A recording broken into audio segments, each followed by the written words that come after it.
What's up, guys? Seth here. I don't know why I feel like talking tonight, and I'm recently broken up with my girlfriend. We're gonna see how that goes. Probably my fault. I don't know. Enjoying some El Toro tequila, which means the bull, obviously, and just kind of watching The Sopranos. I've never seen The Sopranos before, and I grabbed HBO Go when Game of Thrones, the last season, was available. I didn't want to wait for the Blu-ray release. I want to see what happened. And, add another streaming service to my TV. So that's what I'm working on right now. The Sopranos. I got like 2 more seasons to go and I'll be done. Anywho, what am I up to? My life has changed, guys. Do you know you can get Chick-fil-A delivered to your house? Yep. So, before I get into the point of this video, if you're like me, you work long hours, retail, you don't feel like any bullshit when you get home. You don't want to go anywhere. You're doing this.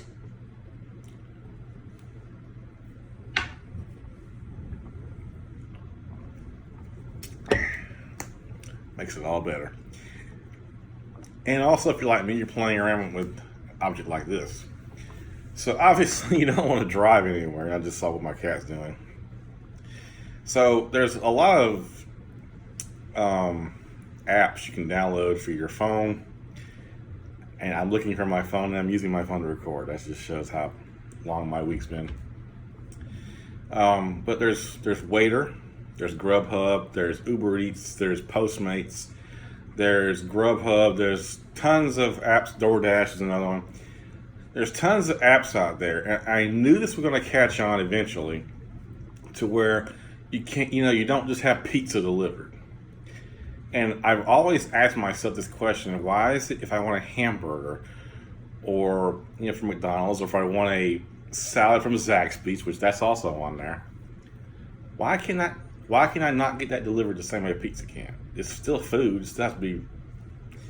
Anyway, so over the last, I'd say, year, maybe a little bit more, these apps have become more and more popular.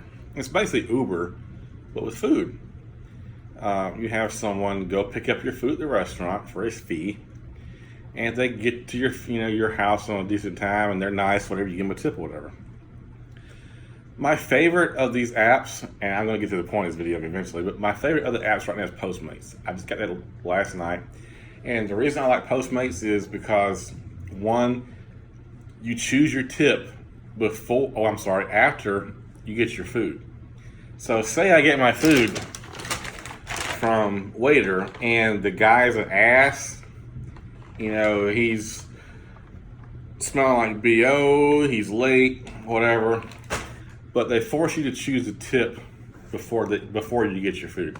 Postmates, you get your tip option after or post you're getting your food.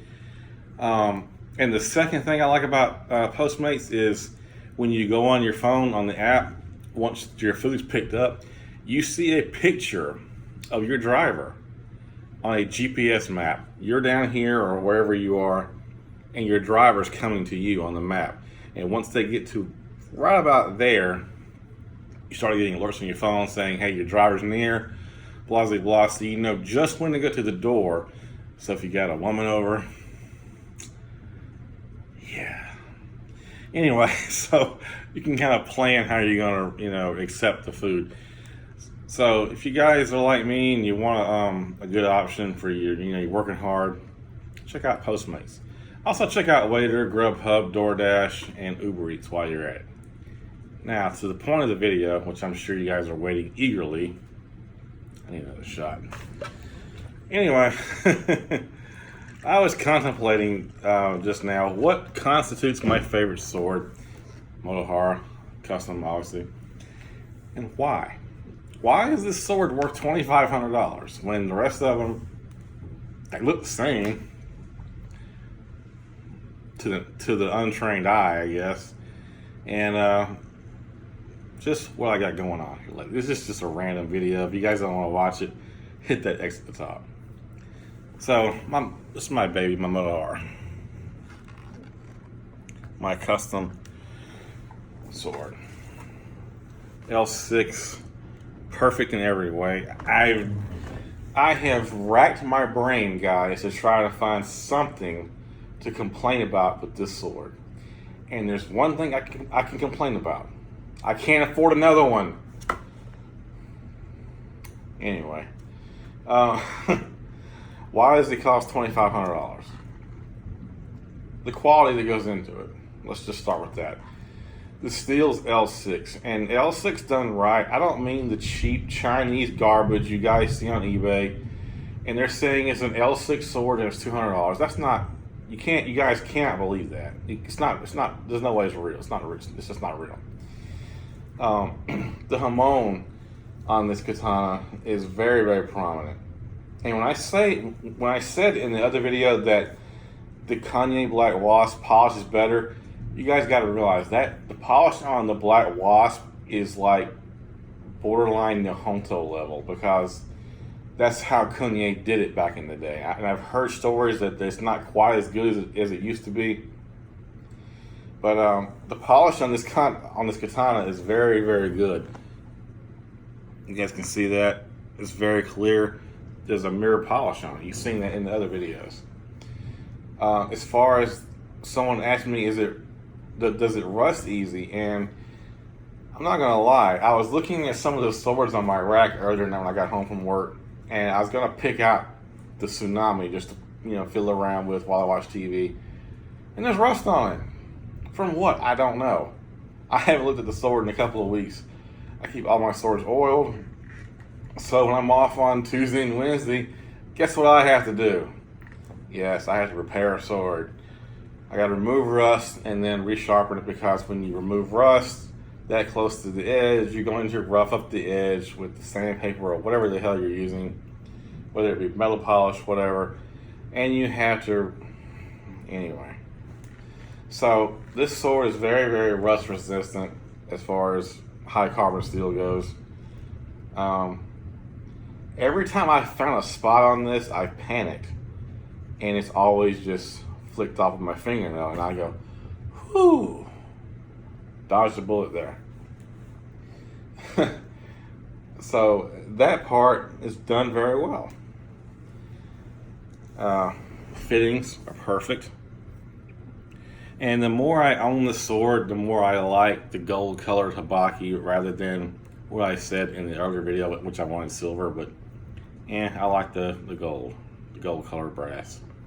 And it has that scratch pattern with the roughed up edge right there. I like that. I like the roughed up, or at least, I can't even describe it. It's like aged looking Samigawa, the ray skin. And I fucked up in my last video. I said that was the Ito. It's actually the ray skin I was talking about, Samigawa. The leather Ito, the Skamaki work on this is almost as good as Josh does. Cotton Hill Custom, Josh Marlin. The diamonds are perfect, and the end knot is right around the bottom of the Kashira. And you got an Emperor's Node. I've only had these on 2 other swords in my collection. One was a Hanwei Bamboo Mat, and of course all the Budos have Emperor Nodes on the Samigawa. But don't just stop there. We have the Saya, which is, from appearances, high gloss. You touch it, it should fuck it up, right? You should see smears right there. And I've shown this many times. I can't see a smear on this thing. I can't do it. When you Noto and the sword gradually starts to get right about here, it gets tight. And once it's in there, it does not come loose unless you forcefully shake it violently, which I'm not going to try because I've been drinking. It doesn't come out. You get a silk Sageo. That's high quality there. Most swords do not come with the high quality Sageo like this. It doesn't matter what you order, unless you order it custom. But the whole package is perfect. I can't find anything to bitch about other than I can't afford a second one right now. But to be honest, right now I don't want another one. And this is the way I feel about my sword collection right now. That's kind of the whole point of the video. I feel my sword collection is complete, and I never thought I would say that. You know, I have no desire for a Nihonto because that's like a classic car that you would park in your garage and you never use. And from a practitioner standpoint, they don't come close to this. Tamahagni cannot touch modern steel. I don't care who you talk to. It's like having a car made back in the 60s or the 50s or whatever. It's a great art, but put it to a modern, put it beside a modern car, a modern sports car, since we're discussing performance. And just weigh the ups and downs, I mean, yeah, the old cars are pretty, but as far as performance, But that's why the Motohara is my favorite katana. And when I hold this sword, the balance is perfect on it. It doesn't feel end heavy. It doesn't feel like it's too pretty to cut with, but it's still beautiful enough to where it's the flagship of my collection as far as looks, right under the Kunye Black Wasp. See how I kind of slid that in there? But the Black Wasp, as far as performance, I don't think it would hold a candle to this. Excuse me. But because of the weight difference, it's a little end heavy. The saya fit isn't as good. The saya itself is not as good because it has that where you look at it wrong, but you touch it and there's like gunk right there. Like I said, I don't know what kind of coating that Jason has his team put on these, but it's great. You can't tell you've even touched it. Now, the scary thing is, Evolution Blades, Motohara, is just starting. They're beating every other sword company in the world right now as far as performance. What you would pay for this, is about the same as the top of the line Hanwei. Nothing against Hanwei, but they can't touch these things. They can't come close to the quality that you're seeing on these things. These are pure silver fittings. Pure silver. And the production sword market is in trouble if Jason keeps on with Motohara the way he's pushing them, because the only thing missing from Motohara is the entry-level and mid-level range katana. If he nails that, it's over with. The high-end stuff like this, he's already got it nailed down. Every practitioner I've ever talked to, every collector I've talked to, swears by these now. Why? Just look at what you get. In my other video, I mentioned Shing, the Shing sword guy, the second Nihonto guy. And he's a vendor that's probably doing more business than Jason, but Jason's putting out a better product. And the thing about Jason is, he's going to bug you. He's going to message you. He's going to drive you crazy to make sure you're happy with what you got. Shing, he doesn't give a shit. Name one other company that you can buy a sword from where the lead guy is going to message you and say, hey, are you happy? You sure you're happy? Final answer. I'm just asking. Just saying. With that being said, guys, I'm going to go finish my show. The Sopranos. We'll see you next time. Peace. And if you got a few grand to spare, you want this sword? Motohara, baby. Motohara. Later.